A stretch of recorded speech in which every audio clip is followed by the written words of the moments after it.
Please welcome James.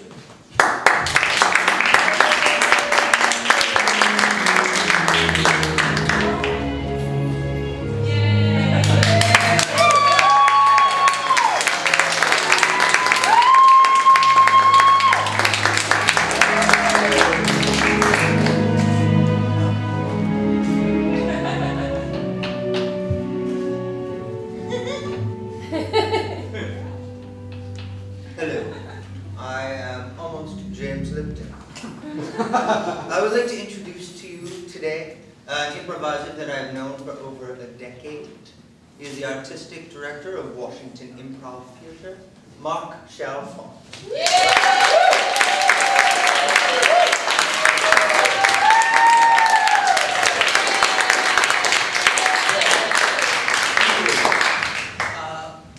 My first question is, tell us in 45 seconds or so, maybe a minute, but however you like, what were Wit's very beginnings? The beginnings for me were here in this neighborhood over at 16th and S. There was a community group that was formed to explore theater through some cold readings once a week. And once a month, there was an improv workshop in the basement with a woman who I later learned was the original artistic director of Washington Improv Theater. Those workshops were really uncomfortable and very aggressive and experimental, and they kind of shook me up and got me really interested in improv. I became one of a cohort of students studying privately with that woman, Carol Douglas, for about a year before we performed. And that performance really sparked what later led to all the choices to I guess, reinvigorate the theater and expand and grow. In about 11 years ago, you started doing something very similar. I believe they were called Playtime or Oh, yes. Playground. Yeah, we had, what was it called? The Playpen. The Playpen, yes. Yeah, we had, so there was a group of us that was performing already and rehearsing regularly, and we were like, wow, DC needs more people getting into this. Like, we want to share improv ideas with more people. So we started just having these free weekly drop-in workshops called, I think it was Playpen. And they were also over there at the church at 16th and S. And yeah, that was sort of where we found that first wave of people who were like, yeah, this is a brand new idea for me, and I dig it. And we also met folks, I think, like you, and... We'll get into that. Was there any suck-up who brought Gatorade each week? It would be nice in case you ever had auditions in the future. The question makes me think that must have been you. Yes. Although, note to other suck-ups out there, I have no memory of the Gatorade. I just remember you. So, yeah. What player or players have qualities that you admire or emulate that you personally know? Oh, God. I mean, everyone, in every player, I usually see at least one or two qualities that I wish I had more of. Tyler Corva from 161 is just so calm and cool and collected under pressure. Catherine Dedman is fearless, and her characters have so much like intensity and integrity. Or Topher Bellavia, also just fearless and making fun choices. Sean Westfall, so much intelligence that he brings in, and so often he's like sneaking it in the back door, and then suddenly it's there. Yeah, I could go on. Tell me about Keith Johnstone. Oh, Keith Johnstone is one of those improv gurus out there, whereas Del Close is sort of the legendary guru of long form and the Herald and the whole Chicago scene. Keith Johnstone is really about storytelling, narrative, and how much of those storytelling gifts we all just sort of absorb throughout our lives from a very small age. And he was really my first big influence in improv, because I went out to Bay Area theater sports in San Francisco for a few week-long intensives, and they're very Johnstonian there. So those were the first big ideas that I absorbed, and I still really love those ideas of improv, and I love connecting storytelling to what we're doing. So yeah, big influence. He is just crazier and crazier every time I see him now. So I don't know if like a one-on-one experience with him would be as magical as it was back then. But we hung on his every word. What has been the most rewarding thing for you over the past 13 years? What have you personally gained? Not personally gained, but have you found rewarding? I think it's, it's just the growth of the scene here, how many people there are in DC who get something personally out of improv.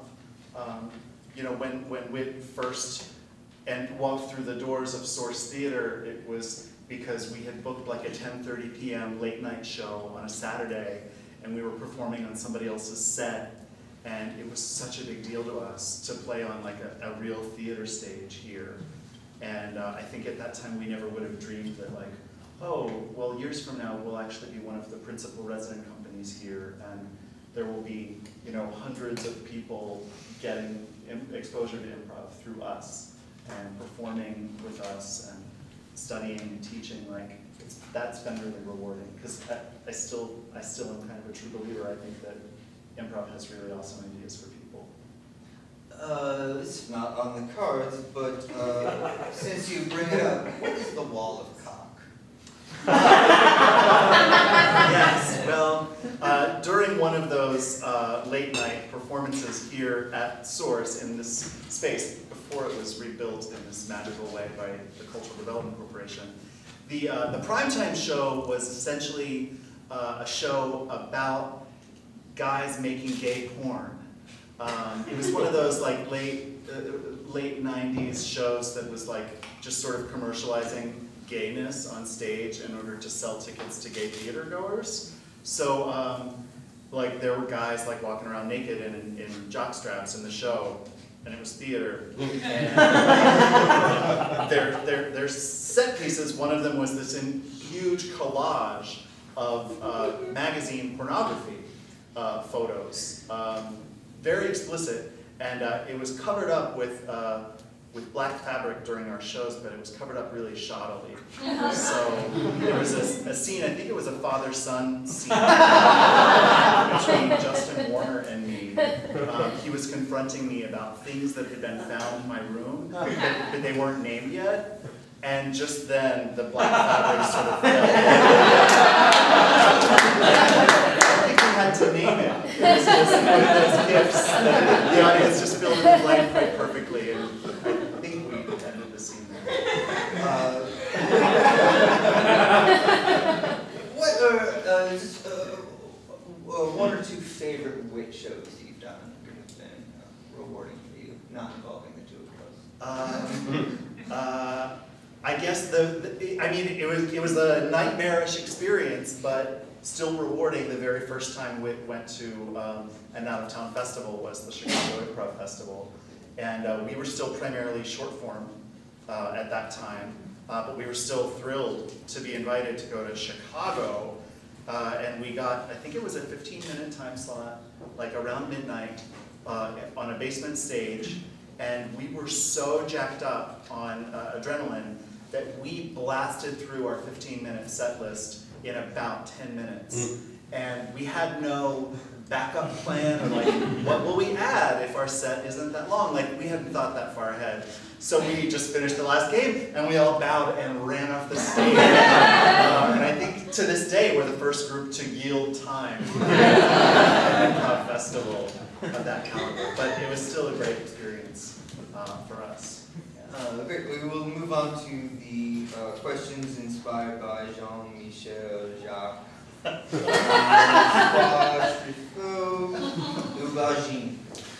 Number one, what is your favorite word? Fluffy.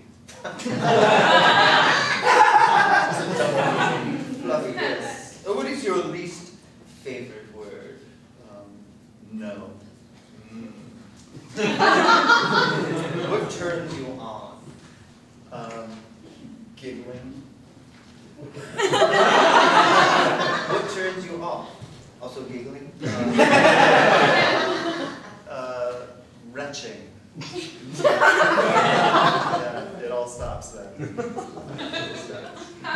What sound do you love? And bearing in mind for the second year in a row, when I answered this question in a situation, cocksucking did not go over well. Moments later, I realized laughter was a better answer. Well, it's not outside. It's a particular kind of laugh. It's that sort of sharp, like ha! That's kind of cackle, but like just like is like a dagger through sound because it's always involuntary. And I just like that. I like that sound of one human who is so tickled by something that they can't keep that in. What is the sound you hate? Oh, the shuffling of feet as people are like standing up and trying to be quiet about sneaking out of it. Because you're never as quiet as you think you are. Yeah. What is your favorite curse word? Motherfucker. Excellent. What other profession, other than your own, would you like to attempt? I don't know if this is completely different enough, but a teacher. But of kids, like high school kids or something like that. I've always loved that idea. What profession would you not like to do? Anything relating to nonprofit management. No. Like excessively bookkeeping professions, like auditor. That would not be fun. If heaven exists, what would you, this is such an apprehensive question. If heaven exists, what would you like to hear God say when you arrive at the pearly gates? Oh no, there's been a horrible mistake. Go back. Go back. Well, I've run out of cards, but what has been your most fun time here?